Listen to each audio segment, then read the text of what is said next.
Hey everybody, it's EJ from Eyedesyn.com, and today I'm going to be showing you how to create 3D cel-shaded objects inside of After Effects CC 2017 using the brand new Cinema 4D renderer.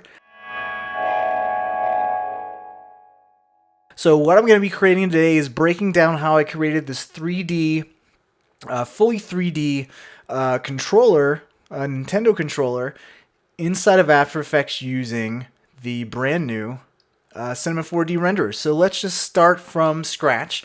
And you can see that I just have an Illustrator file that I imported as a single layer. And I'm just going to go and we'll just hop into Illustrator and just break down what this is. I mean, it's got the buttons, it's got everything in their own little layer. So I got all these different elements in here. Saved it, made our little Nintendo controller, imported it, and there we go. So the only thing we really need to do is, turn on this layer and boom, we made it 3D inside of After Effects. All right, that's it. I'll see you guys later.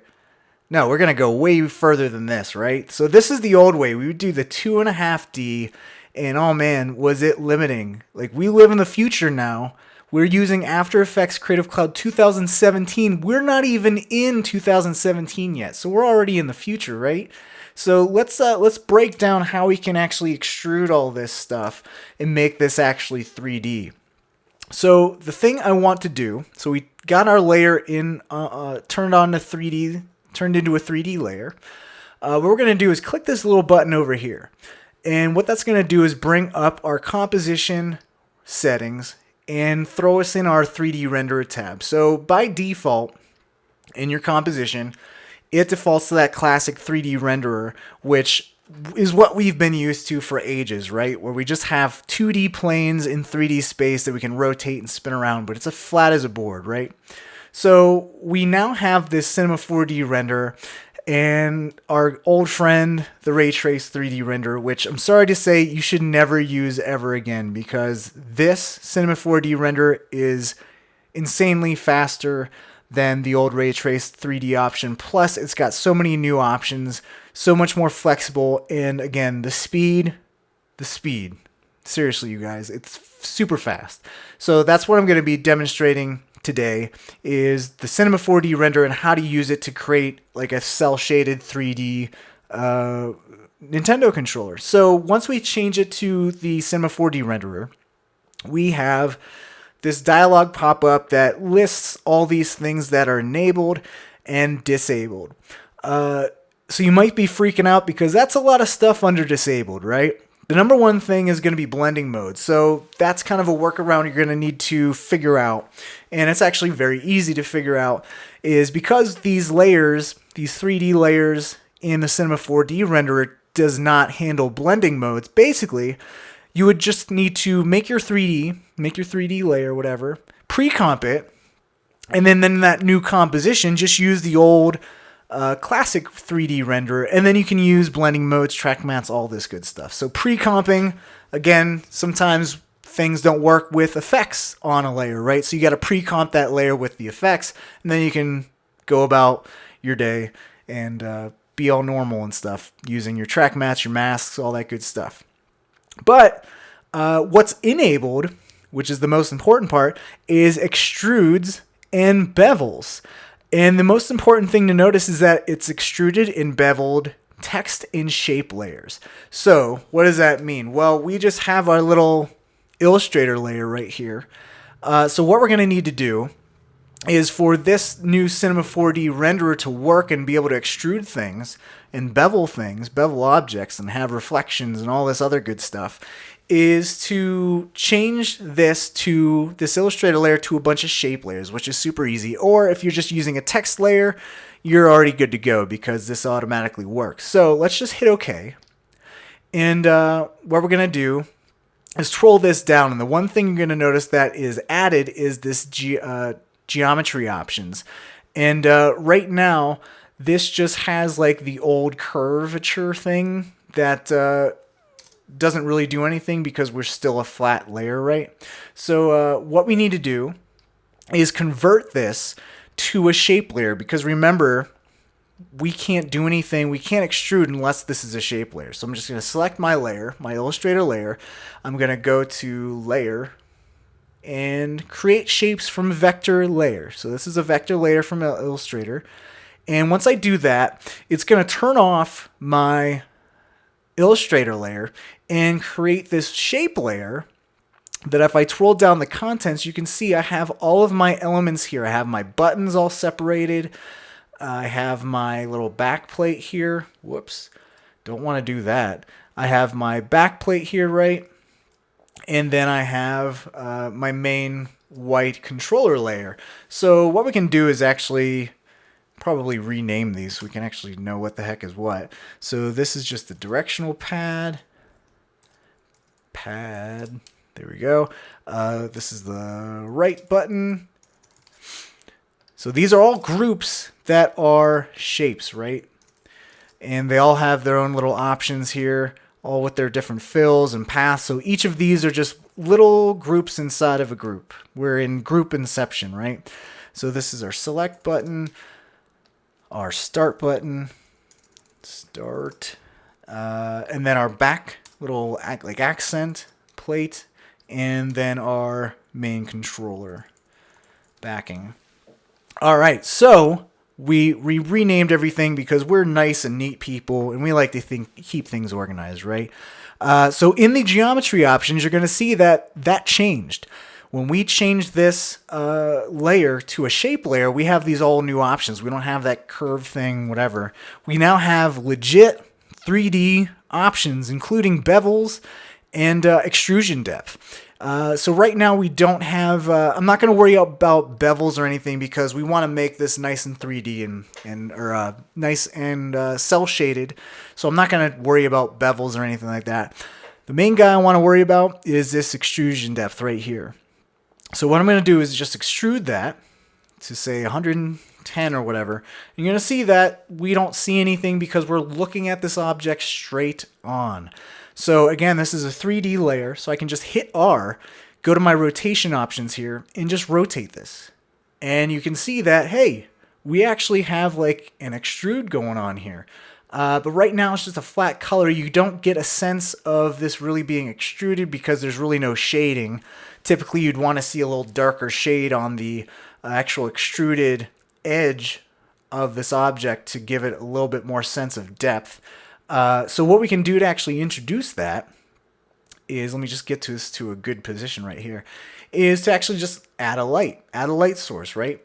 So what I'm going to do is I'm going to create a parallel light because I want to introduce some kind of like flat lighting. And in After Effects, the best kind of flat light is a parallel light because it just flat on as a flat light source. And we'll just change this to white. And let's just name this parallel, and make sure cast shadows is on, no fall off, and we're good to go. So once you see that we have this light in here, you can really sense that this is a 3D object. We have this little edge over here that's a little bit lighter. We have a lighter face on the front. Holy crap, I spelled parallel wrong. There we go. I'm sure people were screaming at me. You spelled it wrong, you dummy. Hey, I'm a 3D designer, not a speller, not an editor. So we have this light. We can adjust this, right? We can brighten this all up a little bit. But what I want to do, because, you know, again, this is still pretty dark. What I want to do is go into, by hitting AA. We're not going to AA, we're just hitting AA. We are going to mess around with these material options right here because this controls a lot of how this object reacts to lights in our scene. So the first thing I want to do is, you can see that it's just very, very subtle.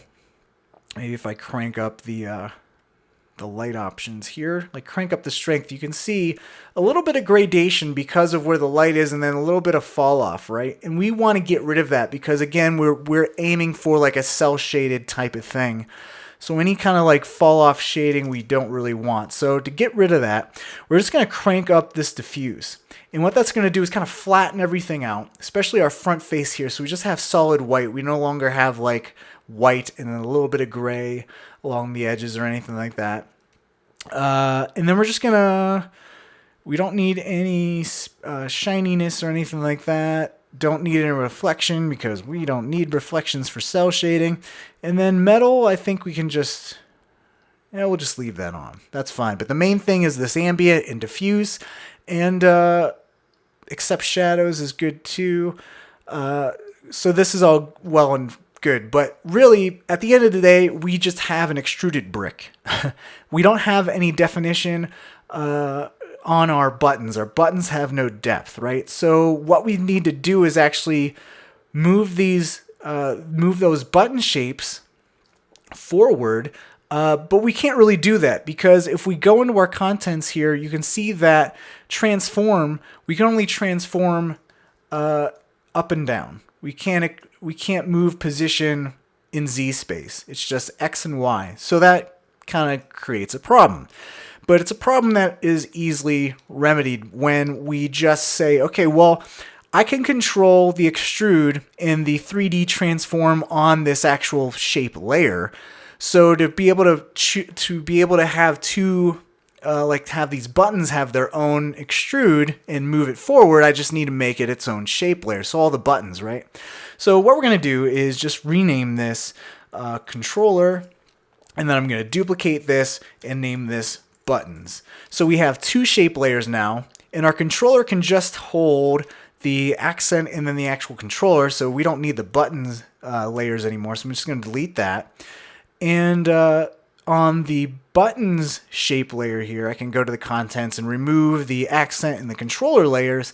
And now I have all these buttons on their own layer with their own extrude options. So we don't probably need it as deep of an extrude. But then I can actually move this. I can either go into the viewport here and go on the Z axis here and move this forward. Or again, I could just move this in the position right here. So I can just move this forward and you can see that, hey, we no longer have like a flat brick anymore. We actually have our buttons with some nice definition.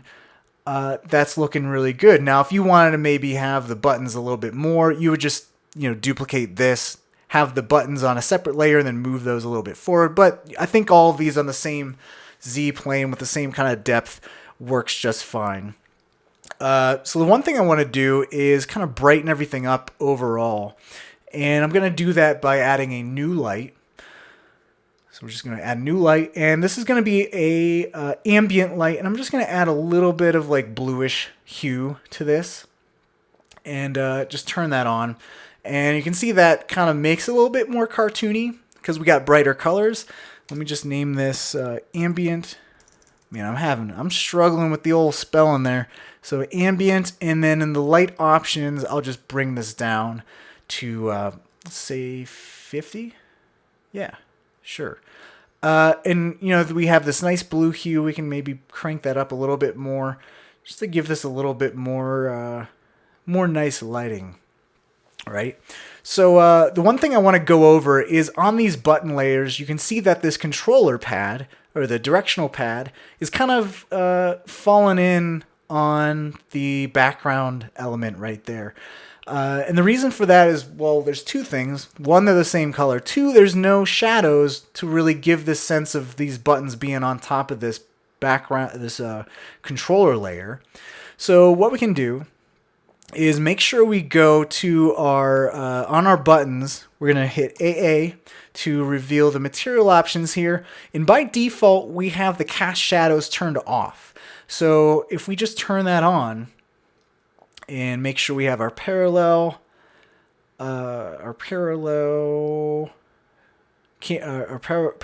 light that are casting shadows. And all we need to do now is just kind of move this a little bit, move this parallel light, and whoops, don't do that. Don't do that because then you'll do that. All right, guys, don't do that. But it is nice because we have a 3D composition here, right? So we're just moving things in 3D space. So let's just move this ambient light or this parallel light out a little bit.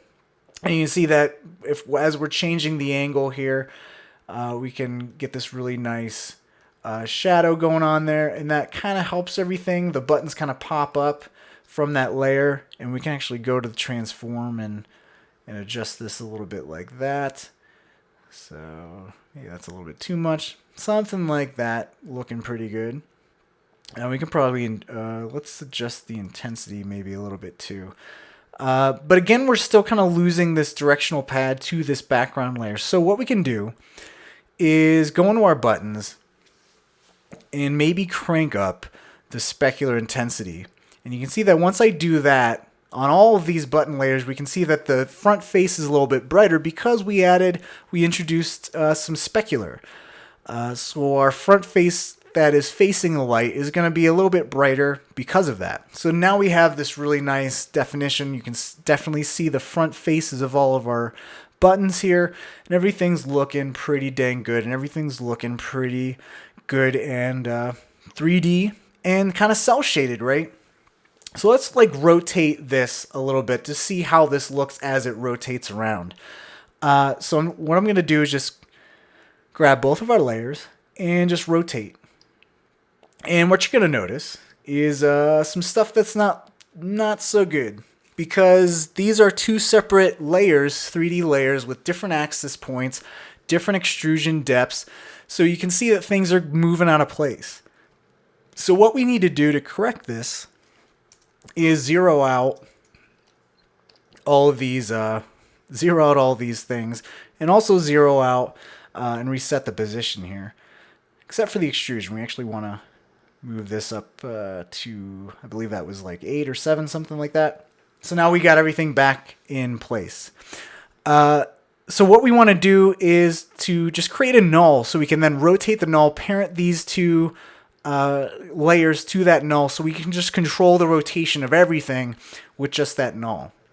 So I'm going to go create a null and make that 3D. And let's just go to our top view and make sure, so there's our top. Let's just make sure that we're actually moving this null right about halfway of that extrusion.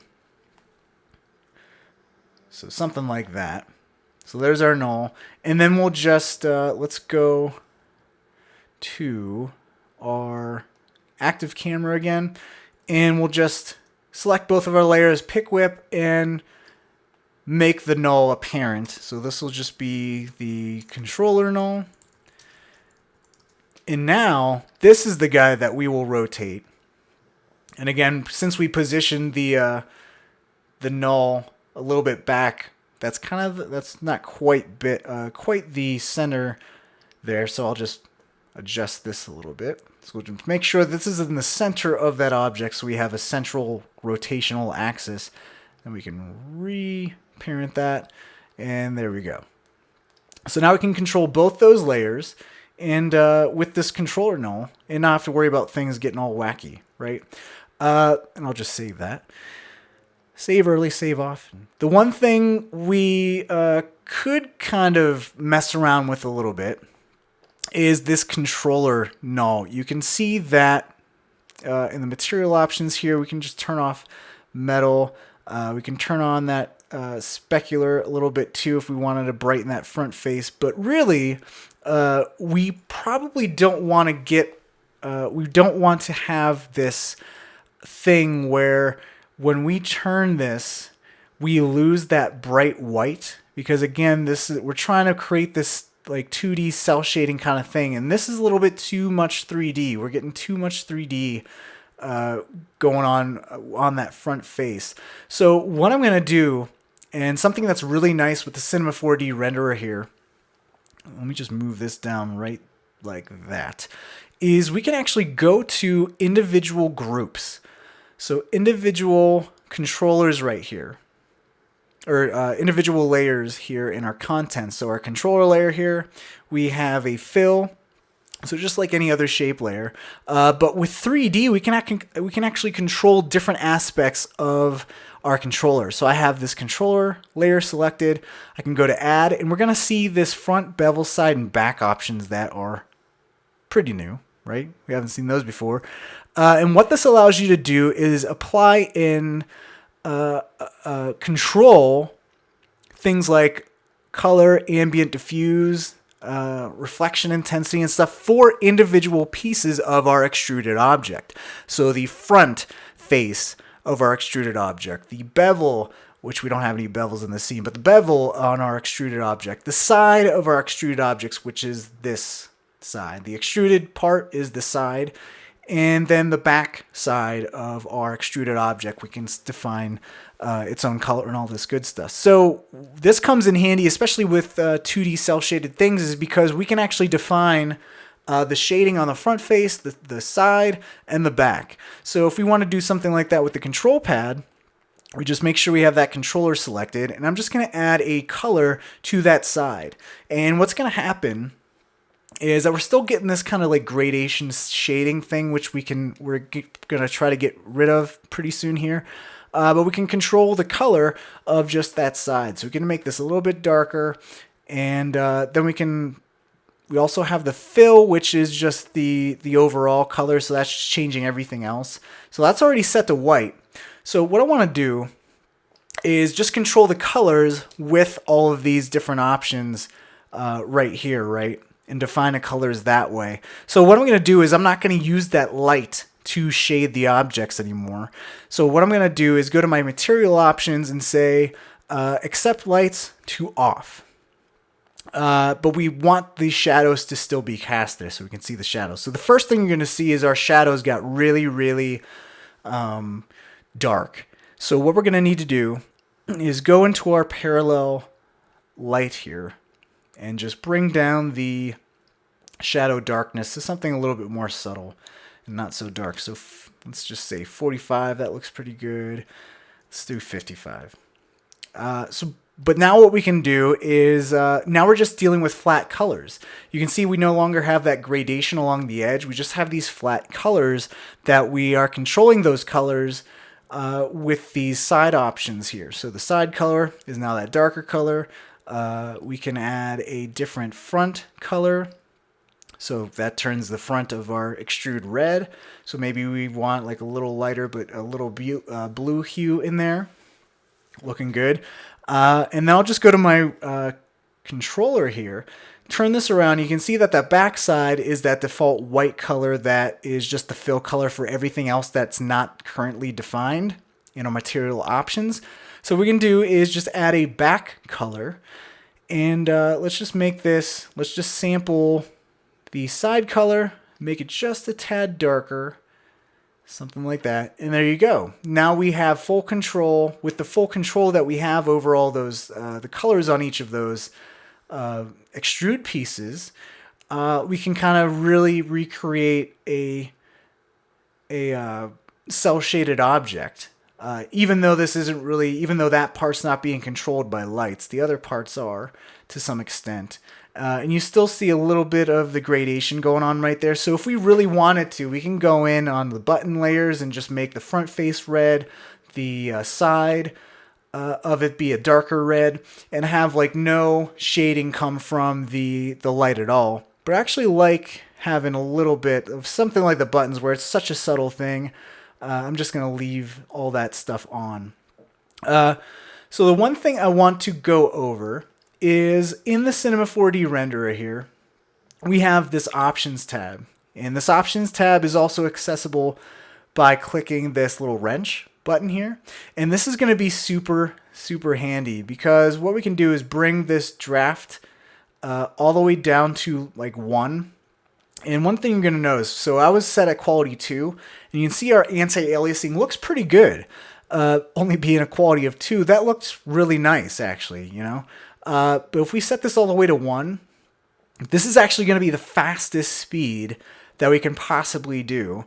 And the anti-aliasing is going to be set to none. So I'm going to hit OK. And hopefully you guys can see. Let me zoom in here. You can see how aliased our edges are. But the thing with that is that it's going to render super, super fast whatever we're doing. So again, work like this.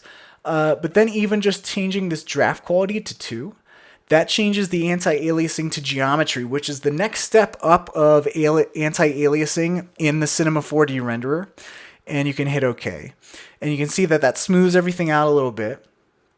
And as we actually turn this to our 100% view, you can see that looks really nice. Those edges look nice. We have anti-aliasing. And for like 2D cell shading stuff, really you don't need to go much higher than 2. Because anything else is just kind of overkill. I mean, this kind of helps out the shadows and stuff like that if we up it to... the one thing is that as we adjust this slider, you can see that stuff like ray threshold, which is all, these are all just things that kind of help out when dealing with reflections and stuff like that. The higher these values, the nicer quality, the sharpness of shadows, specular reflection, stuff like that, and the shadow depth. But again, for something like this, it really doesn't, we're not doing any high intensive 3D calculations here. So, but the one thing to keep in mind is if you are doing like 3D text with reflections, the breaking where we go from geometry quality to decent quality and showing some really good, nice reflection stuff is 51. And you can see that when we go from 50, we still have the geometry. And when we go to 51, this is the next step up of sampling in Cinema 4D, in the Cinema 4D render space. And typically, when doing things with reflections and stuff like that, you're probably not going to want to go much above this 51, because even when working in Cinema 4D, the application itself, these are the settings that you would use for a typical render. So just trying to balance render speed when you actually render something with more intensive calculations. Just keep that in mind. But again, for whatever what we're working with right now, we can just hang out at 2, and that'll be just fine. And that'll render really quickly. So let's actually just let's actually animate. So we actually have something to render. So let's just move this like that, and then I'm just gonna keyframe the Y rotation. Let me just zoom out here. And we'll have a little bit of anticipation as it rotates the back way and the opposite way that we're going to eventually rotate. And I'll just have this spin around. And I believe that was, we started at 30 degrees. Yep. So we just have that. Anticipation, rotates 360.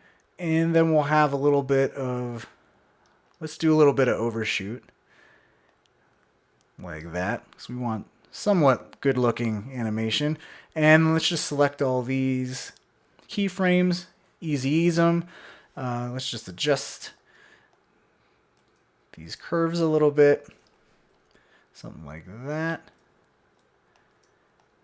and looking good. We'll give each of these each of these curves some love, so something like that. And we can RAM preview.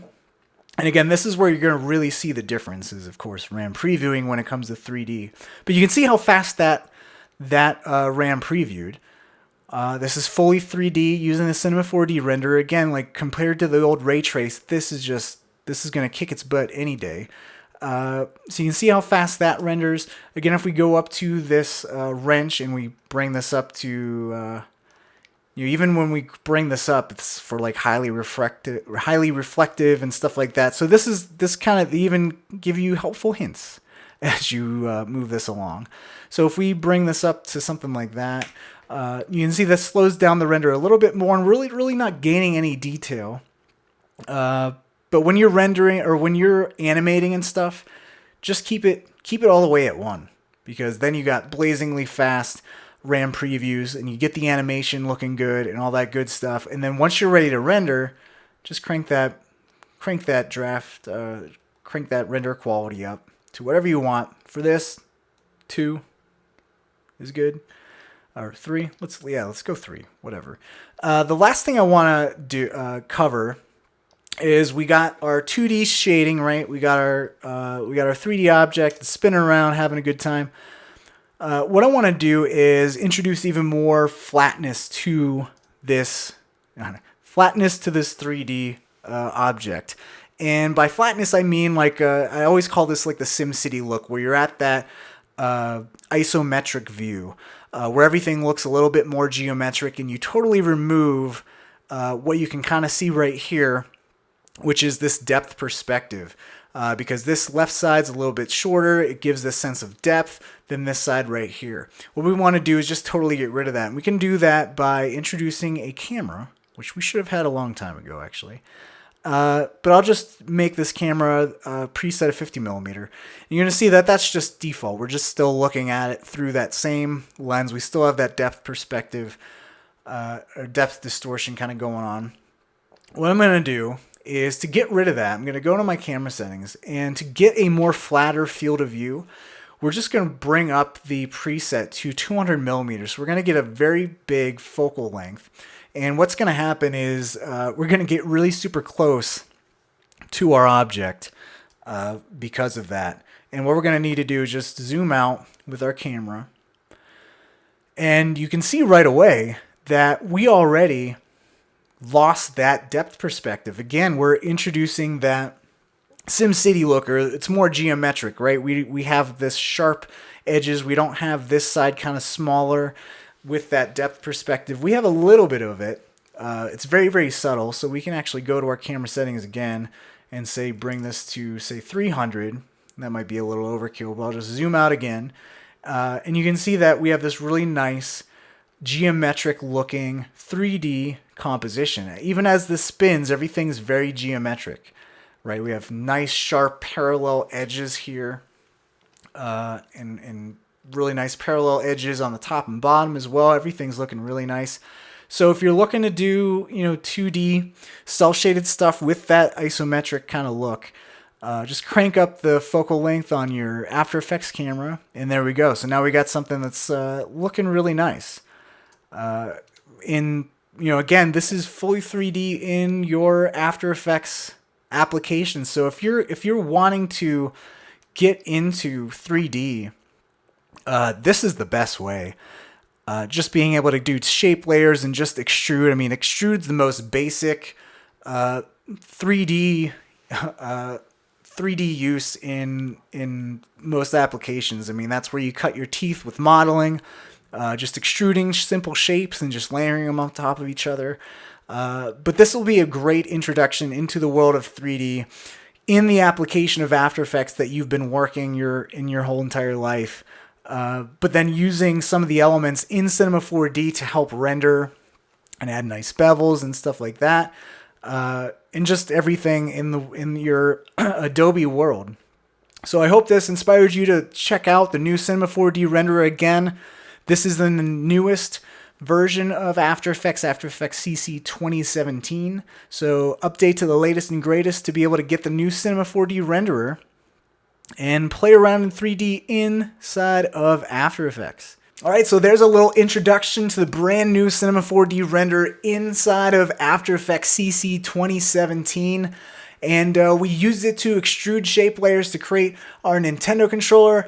We shaded it with some 2D cel shading, spun it around, and just had a swell of a good time inside of After Effects playing with some 3D shapes. So if you have any questions about anything I did in this tutorial or questions about the Cinema 4D renderer in general, let me know in the comments section. I'd be happy to try to help you guys out with learning a little bit more about it. If you guys create anything using this technique or any 3D inside of After Effects, I'd love to see what you guys come up with. Be sure to share it with me on Twitter or Facebook or MySpace, wherever you guys are into these days. And if you like this tutorial, if you like this video, be sure to press the likey button. I'd appreciate that. And I appreciate all you guys out there watching this tutorial. And I will see you all hopefully in the next one. Bye, everybody.